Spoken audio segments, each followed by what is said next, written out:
A continuación, escucharemos al maestro David Jaime Hernández Gutiérrez con el tema Una aproximación conceptual y política sobre Hispanoamérica y su origen. El maestro Hernández cuenta con una licenciatura de Historia por la Universidad de Murcia, una maestría en Educación y Formación del Profesorado de la misma universidad, y una maestría en Historia y Antropología de América por la Universidad Complutense de Madrid. Actualmente está doctorando en Historia de Guatemala por la Universidad Francisco Marroquín. Es catedrático de la Universidad del Valle de Guatemala y de la Universidad Francisco Marroquín y autor del libro 15 de septiembre de 1821, La desvinculación del Reino de Guatemala y la oportunidad perdida. Le cedo el micrófono al maestro David Hernández.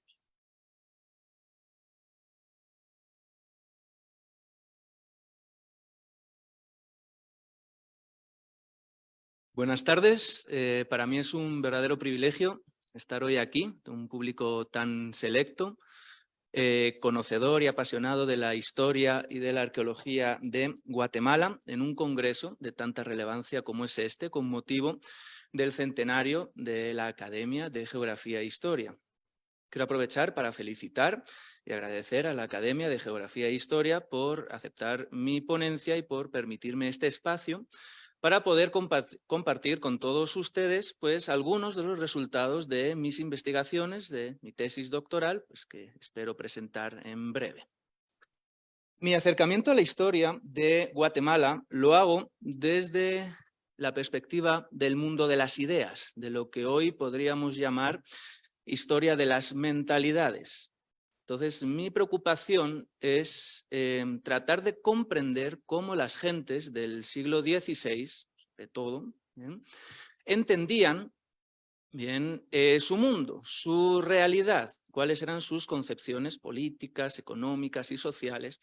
Y si algo nos invita la historia de las mentalidades es a hacer una autocrítica, podríamos decir, cada uno de nosotros, sobre cómo entendemos e interpretamos el mundo que nos rodea, cómo cada uno de nosotros entiende e interpreta la Guatemala, por ejemplo, que estamos viviendo hoy. Lo interesante de esto es que a cualquier persona que le preguntemos muy probablemente nos dé una respuesta diferente sobre cómo entiende y sobre cómo vive esta Guatemala. Entonces el punto es cómo aquellas gentes, si hoy nos resulta muy difícil llegar a un consenso sobre cómo interpretar y vivir en este país, por ejemplo, ¿cómo sería para aquellas gentes del siglo XVI, con unas mentalidades totalmente diferentes a las que tenemos hoy? Esto además nos ayuda a ser precavidos, a tratar de evitar llevar prejuicios que podamos tener hoy, desde el punto de vista político, ideológico, y extrapolarlos al siglo XVI, por ejemplo. Bien, entonces, en este sentido, bien, es importante que definamos claramente qué terminología empleamos a la hora de referirnos a esa parte de América que estuvo vinculada a la monarquía de los Austrias durante el siglo XVI y XVII y a la monarquía de los Borbones durante el siglo XVIII y principios del siglo XIX. Hoy conocemos que existen pues, términos como Latinoamérica, Iberoamérica e Hispanoamérica y que pues, se produce una pequeña confrontación, podríamos decir, entre cuál de ellos es correcto. ¿Okay? Para ello podemos acudir al diccionario panhispánico de dudas de la Real Academia y, bueno, pues verificar qué nos dicen, en este caso de Latinoamérica, bien, y nos dice nombre que engloba el conjunto de países del continente americano en los que se hablan lenguas derivadas del latín, español, portugués y francés, en oposición a la América de habla inglesa. Es igualmente correcta la denominación América Latina.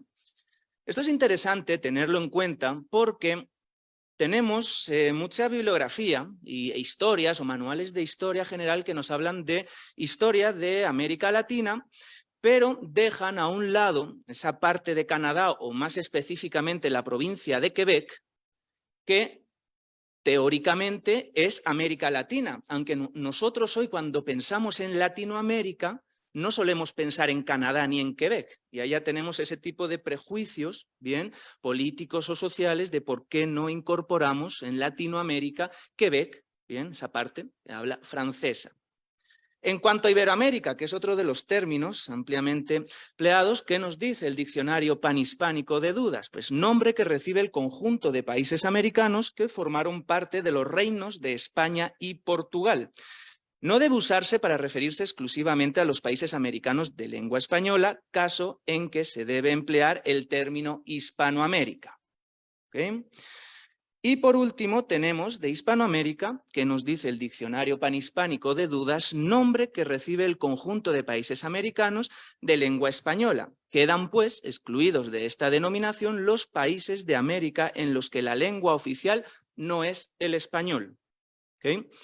A partir de aquí nos podemos pelear, podemos tener nuestras discusiones, bien, sobre qué término es más apropiado para referirse, bien, insisto, a esa parte de América vinculada a esa monarquía compuesta de origen medieval que curiosamente nunca tuvo un nombre oficial hasta la Constitución Política de la Monarquía Española de 1812. ¿Ok? ¿Qué tienen en común estos tres términos? Que son neologismos, ¿bien? Que son neologismos que empiezan a utilizarse a partir del siglo XIX con la independencia para tratar de nombrar, bien, una realidad política, cultural, que ya tenía su nombre y tuvo un nombre que ahora veremos durante el siglo XVI, XVII y XVIII, y en ese sentido estos términos fallan en mayor o menor grado a la hora de referirse a esa realidad, bien, en la que estaba incorporada el reino de Guatemala. ¿Cuál es el nombre original? Pues aquí tenemos, bien, acudiendo a las fuentes, como Carlos I en 1520 se refiere a esa parte de América vinculada a su monarquía, que son las Indias, islas y tierra firme del mar Océano en 1520. Tenemos a Felipe II, en 1571, que nos dicen los reinos y señoríos de las nuestras islas. Bien, este es un matiz importante que no me da tiempo a desarrollar plenamente, pero es la pertenencia, bien, de las Indias como posesión, bien, de la corona, no del reino, ni perteneciente a Castilla, sino esa vinculación con la corona, bien, que es lo que hace que Felipe hable de nuestras Indias. Carlos II, en 1680, vuelve a repetir mis reinos y señoríos de las Indias occidentales, islas y tierra firme del mar Océano. Carlos III, en 1787, habla de mis reinos de Indias. Y fíjense, Fernando VII, en 1809, habla de los vastos y preciosos dominios que España posee en las Indias y que no son propiamente colonias. Eso es lo que nos dice el rey. Lo que podemos ver con la documentación es que ya tenía un nombre, bien, que eran Indias, reinos de Indias, Indias, y que desde el siglo XIX, con los procesos de independencia, se busca, bien, un término para referirse a esa parte de América que lo distancie, pues, de ese periodo colonial, bien, del que muchos, pues, obviamente querían distanciarse con los procesos de independencia. Insisto, es importante, bien, que cuando utilicemos ya sea Latinoamérica, Hispanoamérica o Iberoamérica, sepamos que son neologismos y tengamos claro por qué lo estamos usando en lugar del nombre que tuvo, bien, oficialmente dichos territorios durante el siglo XVI, XVII, XVIII y principios del siglo XIX.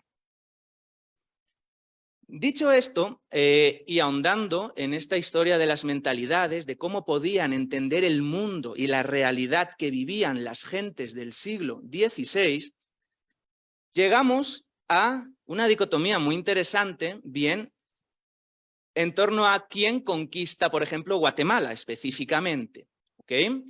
Y bueno, pues todos diríamos españoles, ¿ok? Pero, claro, la pregunta, desde el punto de vista de la historia de las mentalidades, es lo que nosotros entendemos por España hoy, ¿es lo que entendían las gentes del siglo XVI? Bien, y aquí es donde nos damos cuenta que no. Obviamente, bien, y que hay muchos términos que empleamos actualmente para referirnos al siglo XVI que incurren en grandes anacronismos. Bien, entonces la historia de las mentalidades nos ayuda a ser precavidos y a ser cautos, bien, e insisto, a tratar de evitar llevarnos nuestra mentalidad actual e interpretar con ella, con la que tenemos hoy en 2023, el siglo XVI. ¿Ok? Entonces, claro, a esa pregunta de quién conquista Guatemala, pues normalmente podemos decir españoles, bien, pero claro, si vamos a los documentos jurídicos, bien, legales del siglo XVI, resulta que no existe ningún país que se llame España. Bien, simplemente no existe un país llamado España.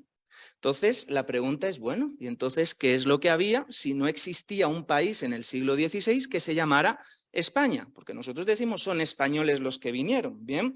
Y ojo, este problema no es que lo cometamos nosotros ahora, sino que ya es algo que viene del propio siglo XVI, porque precisamente, y ahora vamos a ver, los conquistadores se autodefinían unas veces como castellanos y otras veces como españoles. Entonces es sorprendente que Pedro de Alvarado en unos documentos dice yo soy español y me voy a España, bien, y en otros dice yo estoy siguiendo la tradición de Castilla y voy a Castilla. Entonces es muy interesante tratar de entender por qué. ¿Por qué? Bien, esa autodefinición dual que dan los propios conquistadores y que hacen extensible y que encontramos en las fuentes indígenas de la conquista de Guatemala.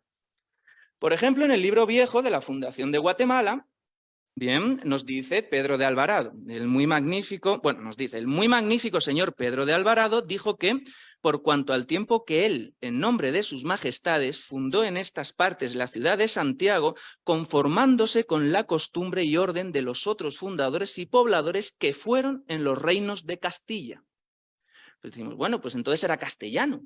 Bien, porque si él dice que se conforma con las leyes de los reinos de Castilla, ya no es español, bien, será castellano.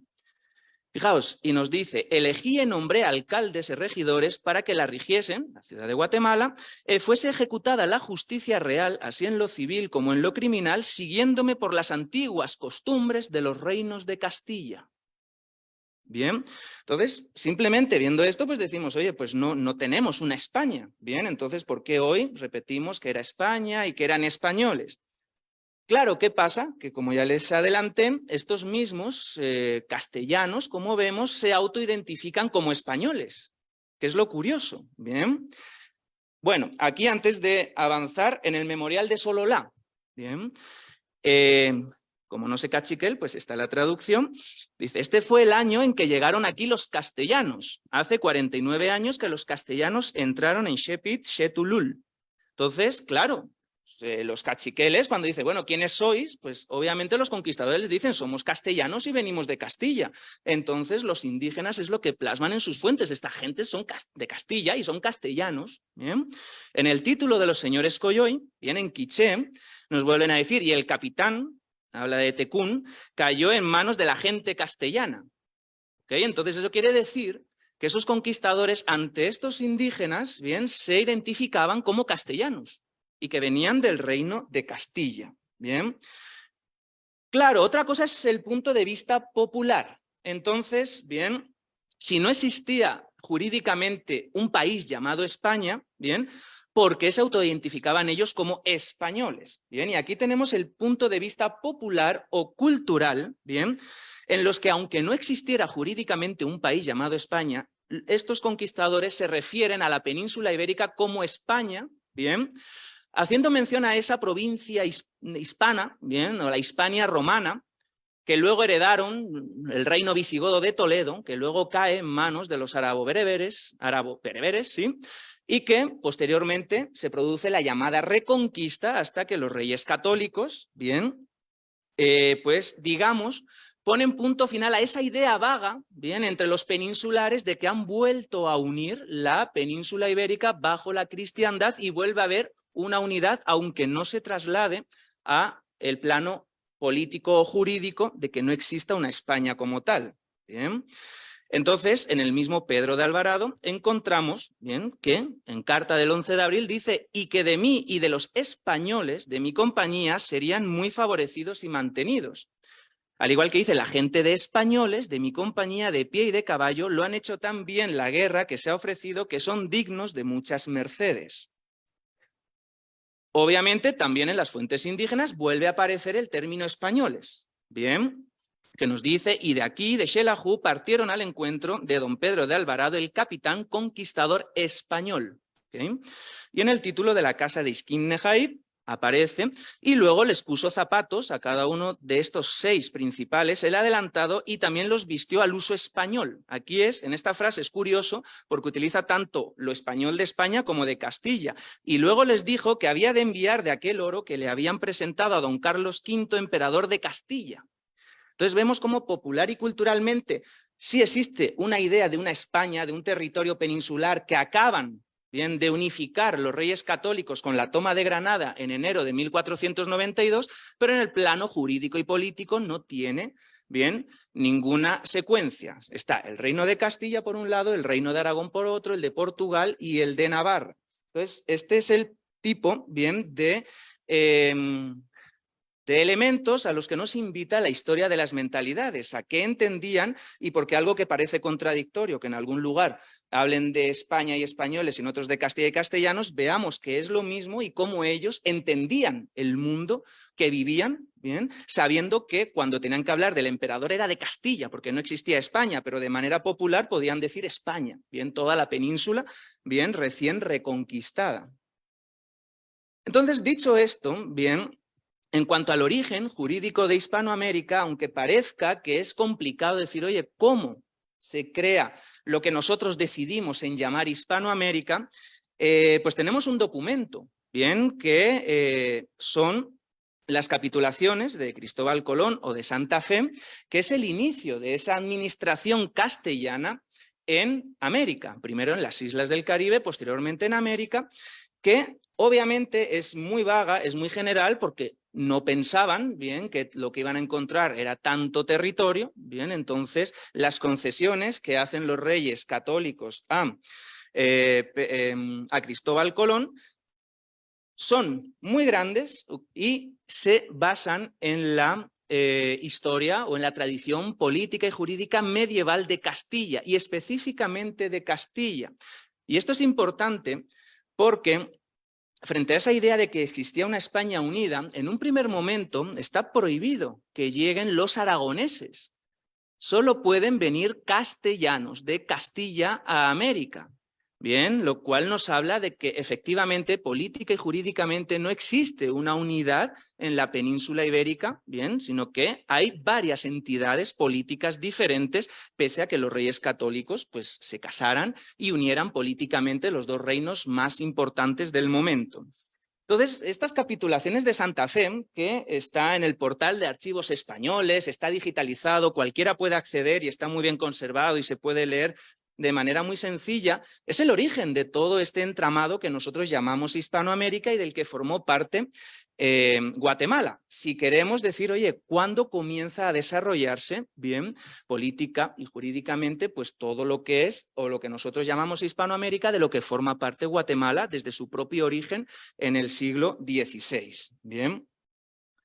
Nos remite a la compleja tradición política y jurídica medieval castellana y representa, aunque de manera improvisada y accidental, el origen de la administración castellana en América. Bien.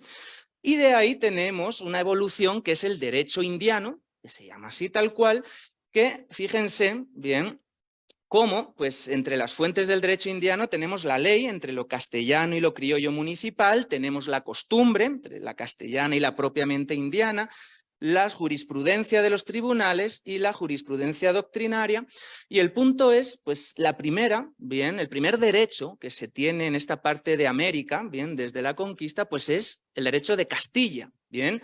Poco a poco se dan cuenta que en la península y en este caso en el Reino de Castilla, que la realidad americana es muy diferente a Castilla, con lo cual las leyes de Castilla no sirven, bien, o en muchos elementos no se adaptan a las realidades que se viven en América, y de ahí que con el paso del tiempo dé lugar a algo muy original que es el derecho indiano, que es una mezcla entre la tradición castellana y la propiamente americana, bien. Aquí tenemos en la recapitulación de leyes de los reinos de Indias, bien, que nos dice, fijaos en la ley 2, que se guarden las leyes de Castilla en lo que no estuviere decidido por la de las Indias. la importancia que siempre se le dio a Castilla y a las leyes de Castilla, y fijaos que se guarden las leyes que los indios tenían antiguamente para su gobierno y las que se hicieran de nuevo. Entonces, esto es el origen de ese derecho propiamente hispanoamericano, podríamos decir, si decidimos ese nombre, bien, en el que, de nuevo, pues el punto de Castilla es relevante. Entonces, bueno, como conclusiones tenemos esta crítica etimológica, bien, que pues cada uno de nosotros debe de hacer, de decir, bueno, yo decido utilizar Hispanoamérica, Latinoamérica o Iberoamérica por esta razón y está bien, sabiendo que el nombre oficial pues eran Indias o reinos de Indias, propiamente. El segundo punto, de nuevo, esta crítica terminológica y conceptual sobre quién conquistó América, Castilla o España. Entonces podemos ver que desde el punto de vista político o jurídico fue el reino de Castilla y fueron súbditos de la corona de Castilla, pero desde el punto de vista popular o cultural ellos mismos se reconocían como españoles, como esa idea vaga de reconquista peninsular terminada con los reyes católicos. El origen jurídico de Hispanoamérica, que aunque muy vago, lo podemos encontrar en las capitulaciones de Santa Fe. Y por último, ese derecho indiano, que va a ser una evolución, podríamos decir, del derecho que se trae de Castilla, junto con la realidad que se vivía en esta parte de América, que era muy diferente a la propiamente castellana. Bien. Bueno, pues dicho esto, y para terminar, esta historia de las mentalidades lo que nos invita es ampliar un poco esas concepciones históricas que tenemos sobre Guatemala y tratar de incorporar a la historia de Guatemala la historia medieval de Castilla, no como una historia ajena, sino como una historia propia de cómo se va desarrollando el reino de Castilla y cómo va desarrollando esas ideas del pactismo, del rechazo al tirano, de la defensa de libertades políticas y civiles que durante toda la Edad Media desarrolla Castilla y que luego trae a esta parte de América. Pues con esto termino. Muchas gracias por su atención.